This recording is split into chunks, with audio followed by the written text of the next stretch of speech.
Yo creo haberlo dicho una vez, ¿no es cierto? Las peores historias de horror no siempre son falsas. Las peores historias de horror, a menudo, son tan reales como el dolor.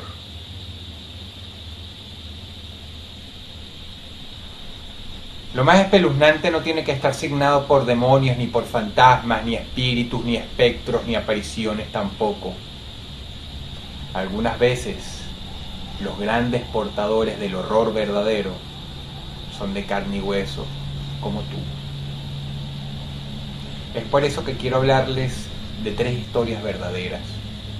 3 historias que en realidad sucedieron aquí, en este horrendo mundo donde estamos ahora. Son 3 historias protagonizadas por 3 hombres que inspiraron a grandes escritores, a grandes cineastas y a millones de personas, aunque a estas últimas no de modo positivo, pues esa inspiración de las que les estoy hablando viene nada más y nada menos que de incontables pesadillas. El hombre es capaz de una maldad extraordinaria que a veces se nos escapa de nuestra imaginación, pero no por ello debemos sentirnos inferiores. Por ello debemos sentirnos sanos. ¿Saben por qué? Porque el hecho de que no seamos capaces ni siquiera de engendrar en nuestras peores pesadillas semejante crueldad, semejante ruindad hacia otras personas, simple y llanamente asegura que estamos cuerdos. Teodoro Bundy, llamémosle Ted Bundy como lo nombraba cariñosamente la prensa, fue un hombre bien parecido, simpático, carismático. Tenía muchos amigos, tenía novias, era un soltero codiciado, joven y con un cociente intelectual de aproximadamente 150. Para los que no estén familiarizados con esta escala, eso es un genio. Ted Bundy solía viajar mucho en carro.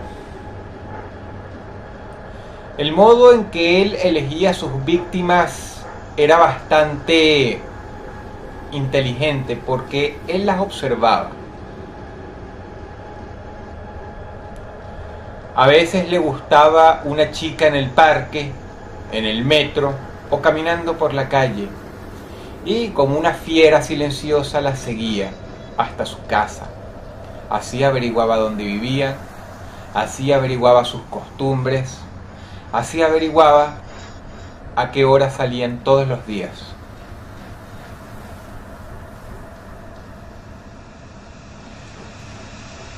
Ted tiene el mérito de haber sido esa persona que inició cierta costumbre en las películas de hacer vomitar a los policías, incluso a los forenses que encontraban sus víctimas. Su método favorito era la estrangulación, y como una persona muy inteligente no llevaba consigo ningún arma homicida. El arma homicida él la encontraba en el trayecto, y eran cosas que no podían dejar huellas dactilares. Agarraba un pedazo de prenda, un paño, una ropa, se le aparecía por detrás a su víctima y la estrangulaba de tal manera que pulverizaba sus cuerdas bucales. El grado de deformidad que tenía el cuello de sus víctimas era tal que no se podía creer real.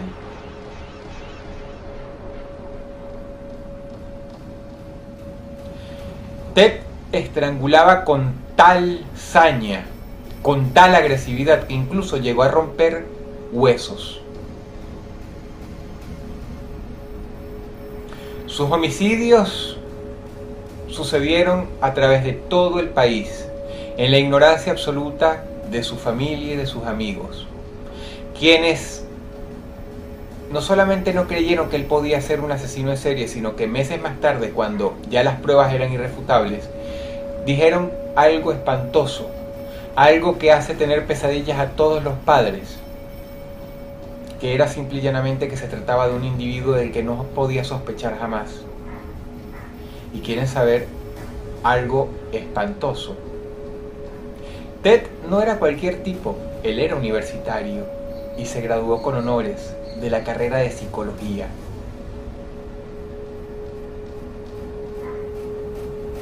Es un psicólogo que llegó a tener pacientes, es un profesional del que mucha gente llegó a confiar en su momento, contándoles los más bajos secretos. Que él respetara su profesión o no es otra cosa, pero quienes pasaron por sus manos dijeron que él era un extraordinario psicólogo, un extraordinario profesional. Ahora yo les quiero preguntar una cosa. ¿A ustedes este personaje no se les hace conocido? Un asesino en serie, extremadamente inteligente hasta el punto de la genialidad y psicólogo. Por supuesto. Y es que quieren saber una cosa. Teodoro Bondi inspiró a un escritor llamado Thomas Harris a la hora de crear a un personaje llamado Hannibal Lecter. Pero así resulta que en toda la literatura de Hannibal Lecter, que incluye sus películas, él jamás llegó a matar tanto como el señor Bondi. Así que ya ven ustedes que en cuanto a todo lo hórrido, en cuanto a todo lo enfermo y en cuanto a todo lo mórbido que hay en este mundo, la realidad muchas veces supera la ficción. La genialidad de Bondi fue tal que cuando lo atraparon, todas las fuerzas policiales de Estados Unidos, policías locales, policía federal, el FBI y quizá una que otra agencia de inteligencia estaban detrás de él. Era un hombre brillante, pero obviamente no podía escapar durante mucho tiempo. Así que finalmente lo apresaron en el año 1974 en Florida, después de que se había escapado de la cárcel una vez, con mucha habilidad. La segunda, incluso su alto cociente intelectual no le sirvió de nada porque, básicamente, lo encerraron en una celda de cristal.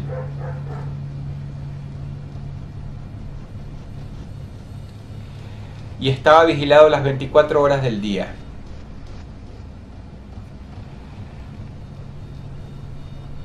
La policía logró imputarle, después de una exhaustiva investigación, 14 homicidios.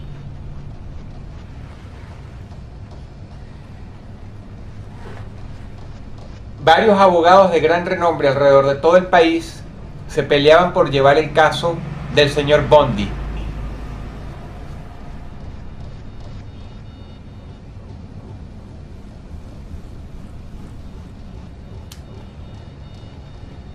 Pero quizá ninguno de ellos era tan genial como él, por lo que, mientras estaba en la cárcel, estudió Derecho, aprendió todo sobre el oficio de la abogacía y el hombre se representó a sí mismo en la corte con tanta eficiencia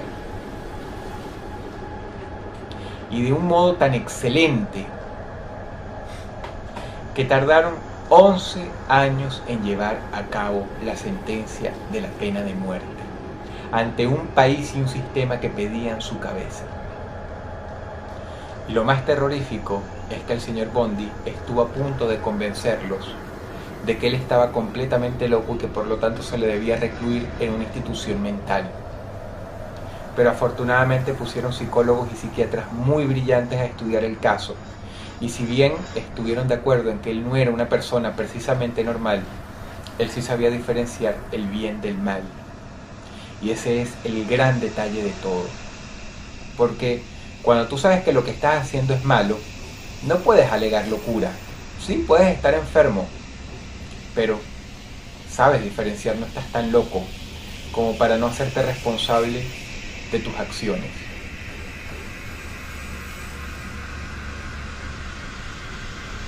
El señor Bundy fue ejecutado en la silla eléctrica en el año 1989. Cuando el juez finalmente decidió su destino, dijo con palabras muy tristes: es una pena que un hombre de su intelecto, de su extraordinaria inteligencia, haya caído en este camino. Pido a Dios por su alma.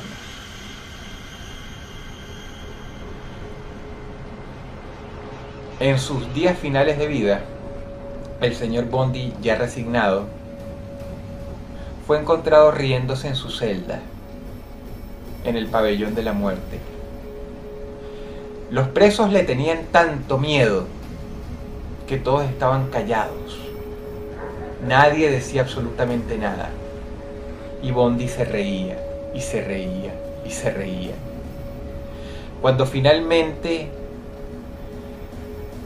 un policía, guardia de la prisión, fue a verlo a su propia celda y le preguntó de qué se estaba riendo, el hombre dijo que lo habían imputado por 14 homicidios. El policía preguntó: sí, pero ¿qué tiene eso? Yo en realidad cometí más de 40.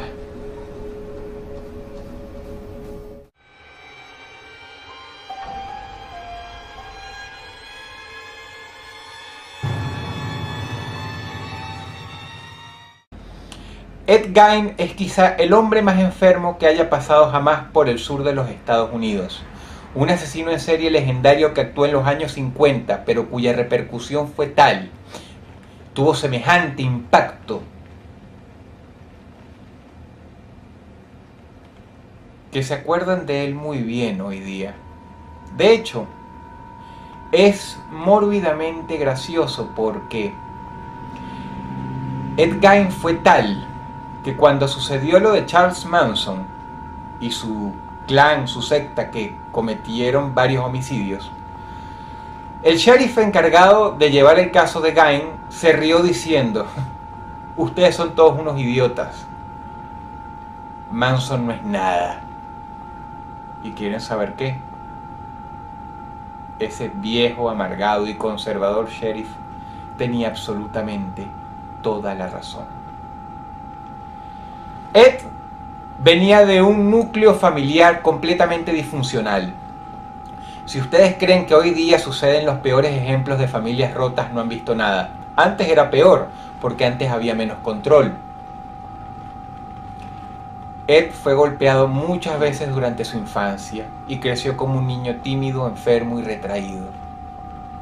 Su mamá era extremadamente mandona y le decía siempre qué hacer, hasta el punto que durante el juicio él decía que, aun cuando ya estaba muerta por varios años de un infarto, la señora murió anciana, él pensaba que la mamá le hablaba todavía y la podía escuchar en su propia casa diciéndole que matara más, que le trajera más cadáveres.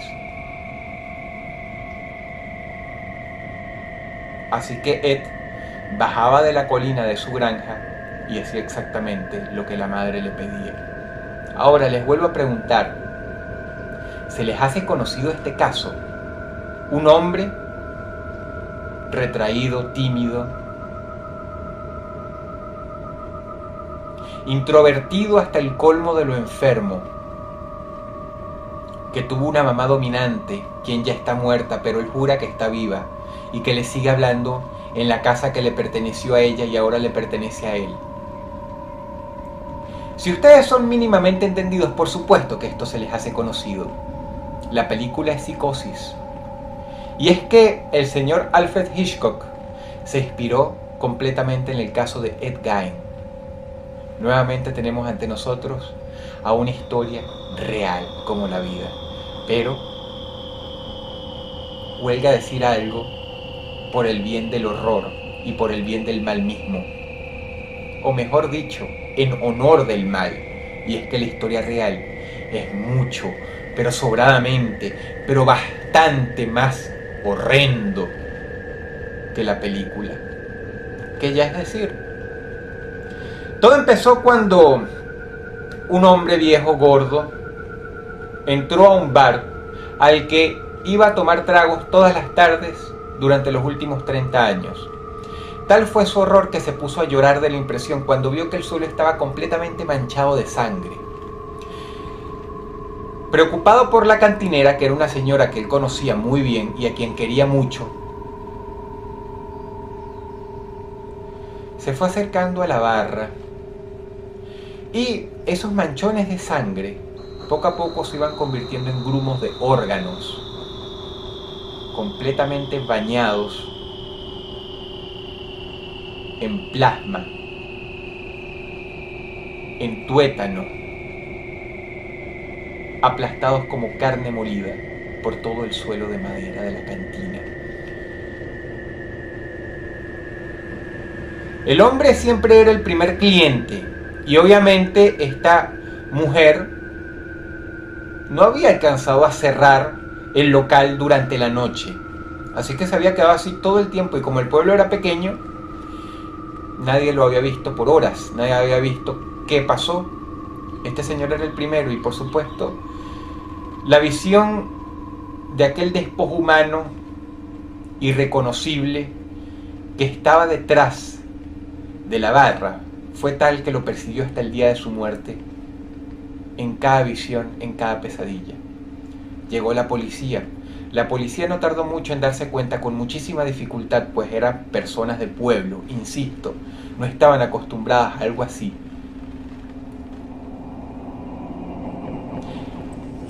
A ver que cuando se acercaron a ese despojo humano, lo que creían que era un cadáver, eran nada más parte del cadáver. Eran extremidades cortadas. El resto había desaparecido, alguien se la había llevado. Ed Gein era un hombre solitario. Ed Gein era una persona que le desagradaba a los demás, pero no por las causas equivocadas.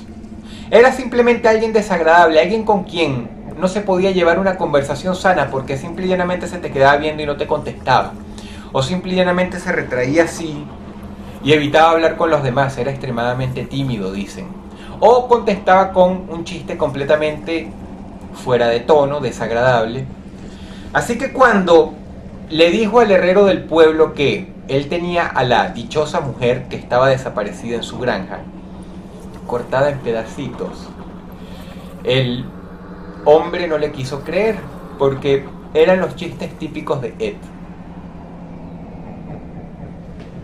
Era un pueblo de paso con un restaurante, un motel, una cantina y una estación de gasolina. Muchos viajeros pasaban por ahí. Es por eso que no se sorprendieron tanto cuando se dieron cuenta de que Ed había asesinado a esta cantinera en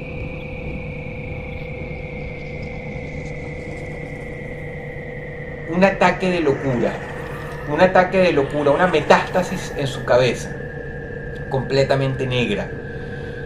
Porque él todavía conservaba la suficiente inteligencia para saber que uno no tiene que cagar en el lugar donde come. Uno tiene que tener mucho cuidado. Pero no se pudo controlar. Así que en vez de matar a uno de los viajeros que nadie extrañaría y por el que nadie se preocuparía, acuérdense, eran los años 50. No había celular, no había computadoras, no había satélites. Al menos no como los conocemos hoy. Así que quienes desaparecían simplemente desaparecían. Y él tenía una granja lo suficientemente grande para esconder vehículos, desguazarlos y enterrar los restos. Una prueba llevó a la otra y finalmente, cuando intervino la Policía Federal, fueron a la granja de Ed.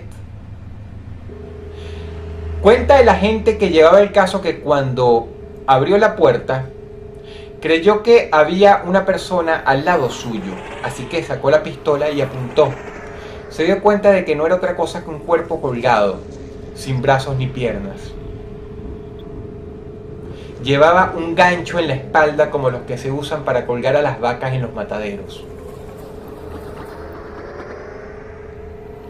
El cadáver de una mujer sin cabeza estaba abierto de piernas, colgado de los tobillos, boca abajo, con el cuello rebanado, ya seco desde hace mucho tiempo, y una pequeña piscinita de sangre en el heno. Con un gancho de carne, Ed le había abierto una raja desde la vagina hasta el mentón, y se la había abierto así, donde él seleccionó cuidadosamente los órganos que a él más le gustaban para ponerlos en frascos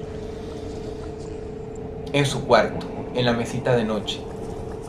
Le gustaba decorar su casa con órganos disecados que él luego lavaba muy bien y simplemente rellenaba con algodón. Corazones, hígados, pulmones. El techo de su granja lo adornaba con intestinos, y esto no es una fantasía, esto en verdad pasó en este mundo real donde tú ahora vives. Tenía una colección de cabezas al pie de su cama. A Ed le encantaban las cabezas. Las rebanaba con un hacha y las dejaba podrirse en su propia habitación, en un pequeño estante al pie, a las patas de la cama, como si fueran muñecas malolientes, y todas lo miraban a él porque él decía que disfrutaba mucho el hecho de abrir los ojos por la mañana y encontrarse con que esas caras lo veían. Cuando abrieron su armario se dieron cuenta de que él tenía varias vestimentas hechas con piel de personas. Nuevamente nuestro amigo Thomas Harris, el inventor de Hannibal Lecter, el que creó el personaje de Hannibal Lecter, tomó algo prestado de ahí. Ed Gein cortaba la piel de sus víctimas y se hacía abrigos con ellas. Inclusive se trasvestía usando ropa femenina, lencería hecha con piel humana por él mismo.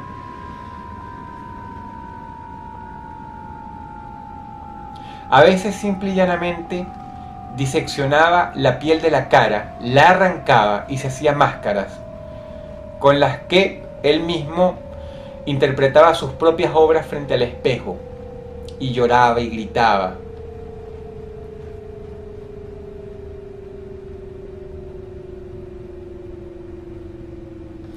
Se dieron cuenta de que junto a los platos de la cocina habían calaveras humanas, y él usaba la cuenca superior de la calavera como plato para sopa y la bebía de ahí.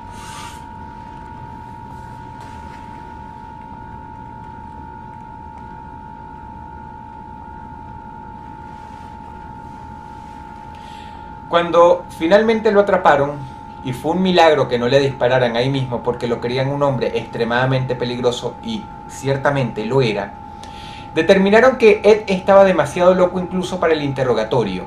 Los psicólogos lo avalaron. Nunca se supo a cuántas personas mató, pero había docenas de cuerpos en su casa.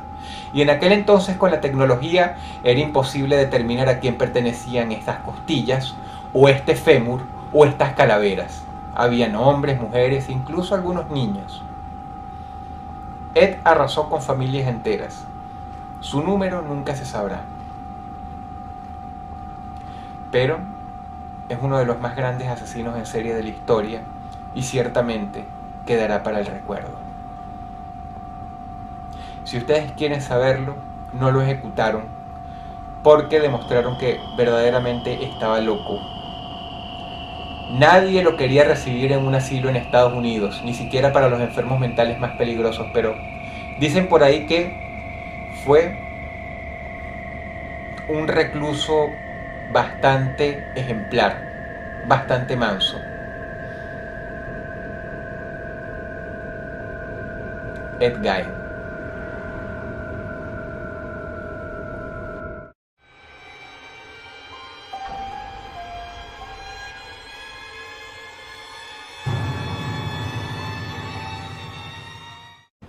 Estados Unidos es un país poderoso, de eso no caben dudas, pero no por su increíble capacidad militar, que es considerable, sino porque culturalmente es muy prominente. Por ello a veces creemos que las mejores cosas vienen de allá o incluso que las peores cosas vienen de allá. Es muy triste que el peor asesino en serie del que van a escuchar esta noche no sea estadounidense y no tenga la publicidad que debió de habérsele dado al temible monstruo de los Andes, por ser simple y llanamente latino. Ni en Asia, ni en Rusia, ni en toda Norteamérica hubo jamás un asesino en serie del calibre de este hombre, del señor Alonso López. Nació en los años 40 en Colombia. Era un niño cuando la guerra civil estalló después de la muerte de Gaitán. Su madre lo sorprendió teniendo relaciones sexuales con su hermana. Era una mujer muy católica y por supuesto se enfureció. La situación económica no era muy buena, así que luego de casi literalmente molerlo a palos, lo echó a la calle a su suerte.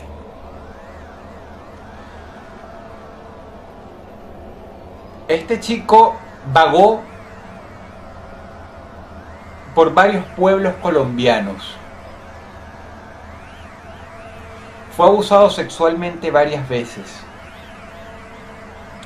Reunió el valor de viajar por su país y finalmente fue a Bogotá, la capital. Pero esto probó ser un grave error. Pedro Alonso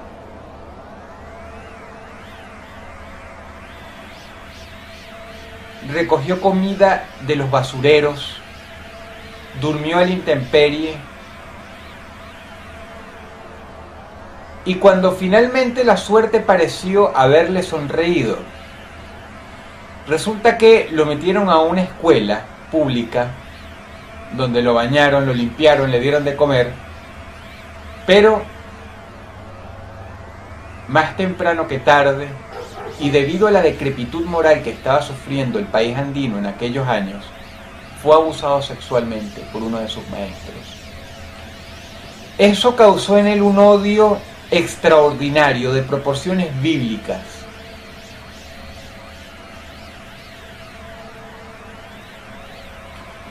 Pedro finalmente escapó de la escuela y empezó a subsistir robando autos. Pero después de un tiempo, a pesar de que era una persona inteligente, la policía lo capturó.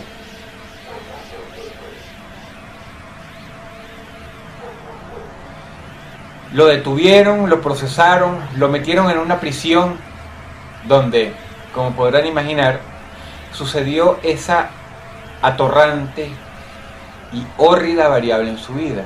Nuevamente fue abusado. Pero él ya estaba acostumbrado a ello, incluso se dice que llegó a vender su cuerpo para poder subsistir, para obtener algo de dinero. Cuando finalmente salió de la cárcel, ya su vida estaba asignada por tantas desgracias que era una persona irrecuperable. De más está decir que no era el mismo, pero más nunca lo volvería a hacer. Su alma, si es que alguna vez tuvo una, fue borrada de su cuerpo como si fuera un cassette de música. Había otra melodía ahora dentro de él.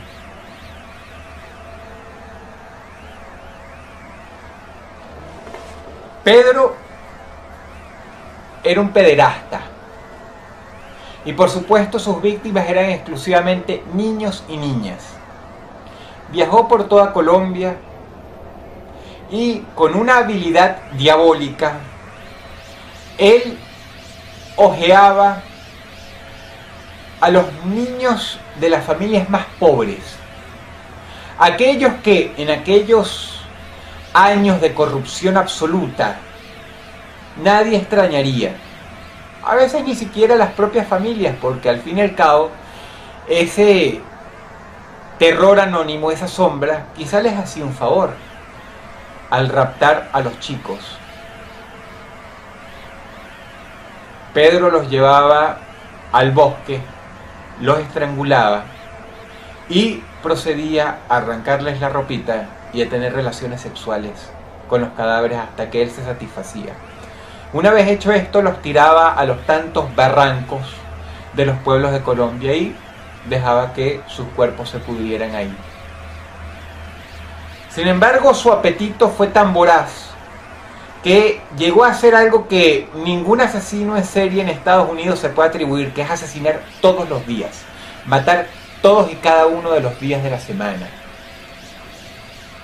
No estamos hablando del primer mundo, y no estamos hablando de la policía ni de los sistemas de justicia del primer mundo. Con los años, las autoridades creyeron que era la guerrilla quienes secuestraban a estos chicos.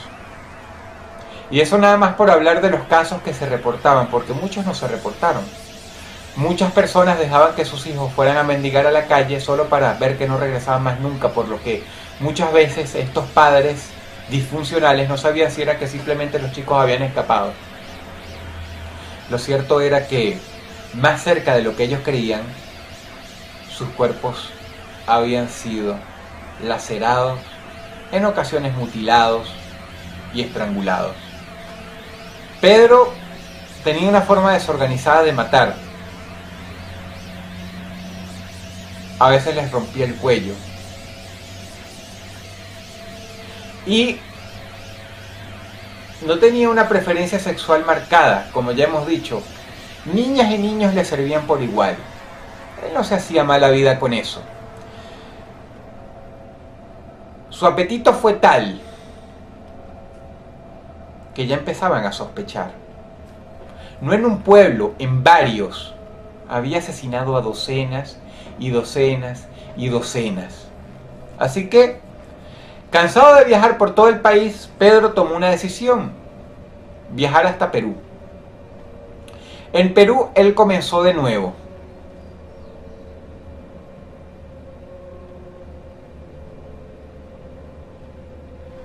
Los niños de los indígenas eran su presa favorita. Mantenía relaciones sexuales con ellos todos los días. A veces incluso llegaba a conservar un cuerpo. Y él se internaba en el bosque, dejaba sus ropas sobre las ramas de un árbol y utilizaba ese pequeño cadáver de no más de 10 años como amante durante todo el día y parte de la noche, hasta que el rictus mortis empezaba a aparecer.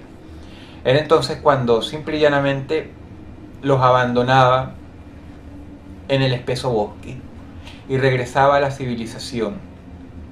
A veces trabajaba como obrero, a veces laburaba en locales de medio turno y se compraba comida, dormía en la calle. Había aceptado y había abrazado de tal manera su modo de vida que pasar la noche en la intemperie no era ya un mayor problema para una persona que era una bestia humana del que nadie sospechaba. Su mayor consuelo era asesinar. Él habría revelado que le gustaba ver que la vida de los niños escapara de entre sus dedos. Y cuando finalmente ellos ponían los ojos en blanco y exhalaban su último y desesperado suspiro, alcanzaba lo que él describió como un coito mental. Eran sesiones de varios coitos, sexuales y emocionales.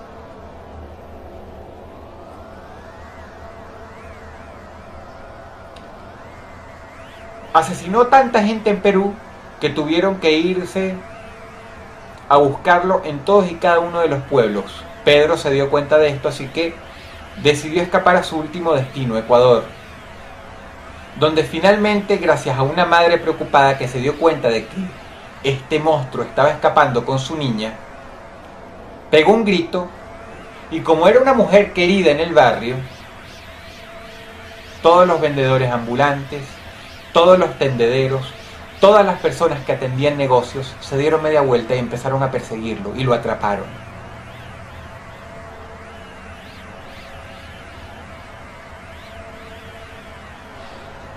Pedro Alonso fue retenido por la policía ecuatoriana porque ya habían desaparecido varios niños.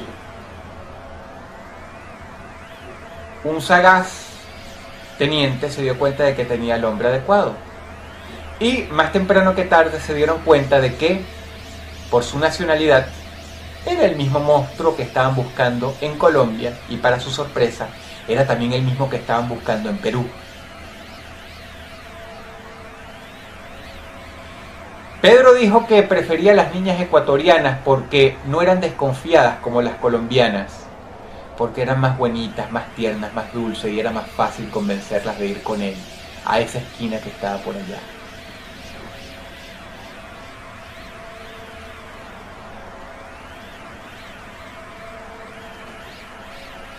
Cuando decidió colaborar en los interrogatorios, dijo que tenía en su haber a más de 200 víctimas. Su memoria no era muy buena, por lo que solo pudo indicarles a las autoridades a dónde había enterrado a nada más 50 de ellas, solamente en Ecuador.